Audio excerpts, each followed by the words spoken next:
ನಮಸ್ತೆ ನನ್ನ ಆತ್ಮೀಯರೇ, ಖುಷಿಯಿಂದ ಹೊಸ ಕಲಿಕೆಗೆ ತಮಗೆಲ್ಲರಿಗೂ ಸ್ವಾಗತ. ನಾನು ಇವತ್ತಿನ ವಿಡಿಯೋದಲ್ಲಿ ತುಂಬಾ ಸಿಂಪಲ್ಲಾಗಿ ಮತ್ತು ಬಲು ಈಸಿಯಾಗಿ ಮಾಡ್ಕೊಳ್ಳುವಂತಹ ಬದನೆಕಾಯಿ ತವಾ ಫ್ರೈನ ಯಾವ ರೀತಿಯಾಗಿ ಮಾಡ್ಕೊಳ್ಬಹುದು ಅನ್ನೋದನ್ನು ತುಂಬ ಸಿಂಪಲ್ಲಾಗಿ ತಿಳಿಸ್ಕೊಡ್ತಾ ಇದ್ದೀನಿ. ತುಂಬಾ ಸ್ವಾದಿಷ್ಟಕರವಾಗಿರುವಂತಹ ಬದನೆಕಾಯಿ ತವಾ ಫ್ರೈನ ಯಾವ ರೀತಿಯಾಗಿ ಮಾಡ್ಕೊಳ್ಬಹುದು ಅನ್ನೋದನ್ನು ನೋಡ್ಕೊಳ್ಳೋಣ ಬನ್ನಿ. ವಿಡಿಯೋ ಪೂರ್ತಿಯಾಗಿ ನೋಡಿದ್ರೆ ತುಂಬ ಸಿಂಪಲ್ಲಾಗಿ ಮತ್ತು ಬೇಗನೆ ಯಾವ ರೀತಿಯಾಗಿ ಮಾಡ್ಕೊಳ್ಬಹುದು ಅನ್ನೋದನ್ನು ನಿಮಗೂ ಕೂಡ ಗೊತ್ತಾಗುತ್ತೆ. ಬನ್ನಿ ಇನ್ನೇಕೆ ತಡ ಮಾಡ್ಕೊಳ್ಳೋಣ, ಬದನೆಕಾಯಿ ತವಾ ಫ್ರೈನ ಯಾವ ರೀತಿಯಾಗಿ ಮಾಡ್ಕೊಳ್ಬಹುದು ಅನ್ನೋದನ್ನು ನೋಡ್ಕೊಳ್ಳೋಣ ಬನ್ನಿ. ಈ ಬದನೆಕಾಯಿ ತವಾ ಫ್ರೈಗೆ ಮುಖ್ಯವಾಗಿ ಬೇಕಾಗಿರೋದು ಬದನೆಕಾಯಿ. ನಾನು ಒಂದು ಬದನೆಕಾಯಿಯನ್ನು ತೆಗೆದುಕೊಂಡಿದ್ದೀನಿ. ನೀವು ಎಷ್ಟು ಬೇಕಾದರೂ ಯೂಸ್ ಮಾಡ್ಕೊಳ್ಬಹುದು, ಇಂತಿಷ್ಟೇ ಮಾಡ್ಕೊಳ್ಬೇಕಂತೇನಿಲ್ಲ. ನಾನು ಒಂದು ಬದನೆಕಾಯನ್ನು ಚೆನ್ನಾಗಿ ಕಟ್ ಮಾಡ್ಕೊಳ್ತಾ ಇದ್ದೀನಿ, ಅಂದರೆ ಚಿಕ್ಕ ಚಿಕ್ಕದಾಗಿ ಕಟ್ ಮಾಡ್ಕೊಳ್ತಾ ಇದ್ದೀನಿ, ರೌಂಡಾಗಿ. ನೋಡಿ, ಎಷ್ಟು ತೆಳ್ಳಗೆ ಆಗುತ್ತೋ ಅಷ್ಟು ತೆಳ್ಳಗೆ ಮಾಡಿಕೊಂಡ್ರೆ ತುಂಬ ಚೆನ್ನಾಗಿರುತ್ತೆ. ನೋಡಿ, ನಾನು ಈ ರೀತಿಯಾಗಿ ಕಟ್ ಮಾಡ್ಕೊಂಡಿದ್ದಾಯಿತು. ಇವಾಗ ಒಂದು ಕಡೆ ಎತ್ತಿಟ್ಕೊಳ್ತಾ ಇದ್ದೀನಿ. ಮೊದಲಿಗೆ ತವಾ ಫ್ರೈಗೆ ಬೇಕಾಗಿರುವಂಥ ಮಸಾಲೆನ ಹಾಕ್ಕೊಳ್ಳೋಣ. ನಾನು ಒಂದು ಚಿಟಿಕೆದಷ್ಟು ಅರಿಶಿಣ ಪುಡಿ, ಹಾಗೆ ರುಚಿಗೆ ತಕ್ಕಷ್ಟು ಉಪ್ಪು, ಹಾಗೆ ಮಸಾಲ ಖಾರವನ್ನು ಹಾಕ್ಕೊಳ್ತಾ ಇದ್ದೀನಿ. ಆ ನಂತರ ಇದಕ್ಕೆ ನಾನು ಪೆಪ್ಪರ್ ಪೌಡರ್, ಹಾಗೆ ಒಂದು ಚಿಟಿಕೆಯಷ್ಟು ಚಾಟ್ ಮಸಾಲ ಹಾಕ್ಕೊಳ್ತಾ ಇದ್ದೀನಿ, ಹಾಗೆ ಒಂದು ಚಿಟಿಕೆಯಷ್ಟು ಕಾರಿಂಡರ್ ಪೌಡರನ್ನು ಕೂಡ ಹಾಕ್ಕೊಳ್ತಾ ಇದ್ದೀನಿ. ನಾನು ಮಸಾಲೆ ಇಷ್ಟೇ ಬಳಸಿದ್ದೇನೆ, ಜಾಸ್ತಿ ಏನೂ ಯೂಸ್ ಮಾಡ್ಕೊಂಡಿಲ್ಲ. ನಿಮಗೆ ಇನ್ನೂ ಯಾವುದಾದ್ರೂ ಬೇಕು ಅಂತಂದರೆ ನೀವು ಹಾಕ್ಕೊಳ್ಬಹುದು.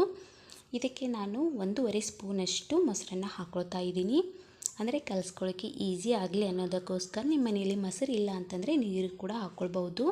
ನೋಡಿ, ನಾನು ಮೊದಲಿಗೆ 1 ಸ್ಪೂನಷ್ಟು ಹಾಕ್ಕೊಂಡಿದ್ದೆ, ಆನಂತರ ಒಂದು ಅರ್ಧ ಸ್ಪೂನಿನಷ್ಟು ಹಾಕ್ಕೊಂಡು ಚೆನ್ನಾಗಿ ಕಲಿಸ್ಕೊಳ್ತಾ ಇದ್ದೀನಿ. ಕಲಿಸ್ಕೊಂಡು ಆದ ನಂತರ ಮೊದಲಿಗೆ ಕಟ್ ಮಾಡ್ಕೊಂಡಿರುವಂತಹ ಬದನೆಕಾಯನ್ನು ಚೆನ್ನಾಗಿ ಡಿಪ್ ಮಾಡ್ಕೊಂಡು ಬಿಡೋಣ. ನೋಡಿ, ಬದನೆಕಾಯಿಗೆ ಪೂರ್ತಿಯಾಗಿ ಮಸಾಲೆ ಅಂಟ್ಕೊಳ್ಬೇಕು, ಆವಾಗಲೇ ತಿನ್ನೋದಕ್ಕೆ ತುಂಬ ಚೆನ್ನಾಗಿರುತ್ತೆ. ನೀವು ಅರ್ಧಂಬರ್ಧ ಮಸಾಲೆ ಹಚ್ಚೋಕೆ ಹೋಗಬೇಡಿ. ಈ ರೀತಿಯಾಗಿ ಪೂರ್ತಿಯಾಗಿ ಬದನೆಕಾಯಿಗೆ ಮಸಾಲವನ್ನು ಹಚ್ಕೊಂಡು ಬಿಡೋಣ. ನೋಡಿ, ಈ ಬದನೆಕಾಯಿ ತವಾ ಫ್ರೈ ಅಂತೂ ಮಾಡೋದಕ್ಕೆ ತುಂಬಾ ಈಸಿ ಮತ್ತು ಬೇಗನೆ ಆಗಿಬಿಡುತ್ತೆ.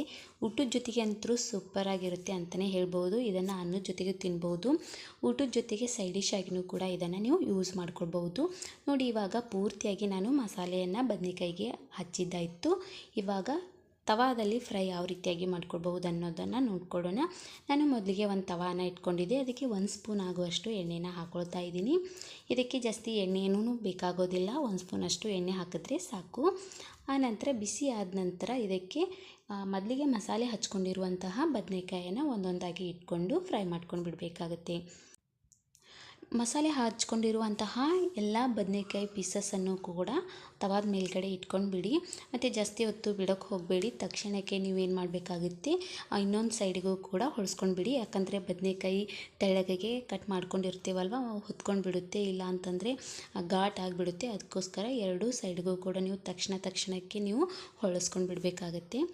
ಈ ರೀತಿಯಾಗಿ ಮಾಡ್ಕೊಂಡು ಬಿಟ್ರಿ ಅಂತಂದರೆ ಮುಗೀತು. ಸಿಂಪಲ್ ಆಗಿರುವಂತಹ ಬದನೆಕಾಯಿ ತವಾ ಫ್ರೈ ಬೇಗನೆ ರೆಡಿಯಾಗಿಬಿಡುತ್ತೆ.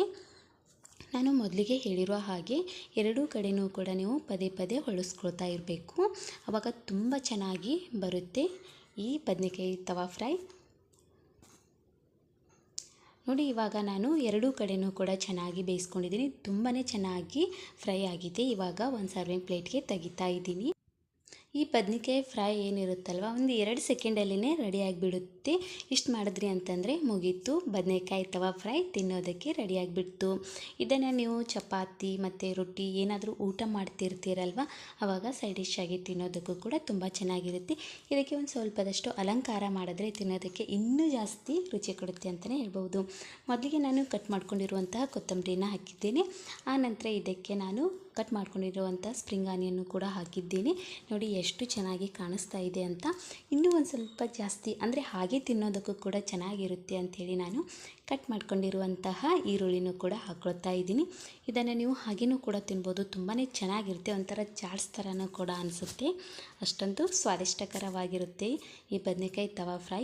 ನೋಡಿದ್ರಲ್ವ ವೀಕ್ಷಕರೇ, ಬದನೆಕಾಯಿ ತವಾ ಫ್ರೈನ ಯಾವ ರೀತಿಯಾಗಿ ತುಂಬ ಸಿಂಪಲ್ಲಾಗಿ ಬಲು ಸ್ವಾದಿಷ್ಟಕರವಾಗಿ ಮಾಡ್ಕೊಳ್ಬಹುದು ಅನ್ನೋದನ್ನು.